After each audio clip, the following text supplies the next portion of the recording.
ইমরান খানের প্রশ্ন, এমন কি হলো যে আমরা বাংলাদেশের কাছে 10 উইকেটেই হারলাম?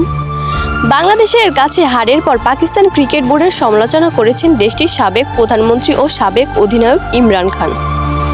রাওয়ালপিন্ডির আদিয়ালা কারাগারে বন্দী থাকলেও মঙ্গলবার দুপুরে তার ভেরিফাইড এক্স অ্যাকাউন্ট থেকে পোস্ট করা হয়, যেখানে তিনি পিসিবি প্রধানেরও সমালোচনা করেছেন। কারাগার থেকে এর আগেও পাকিস্তানের ছেলেদের জাতীয় দলের পারফরমেন্স নিয়ে হতাশা প্রকাশ করেন তিনি।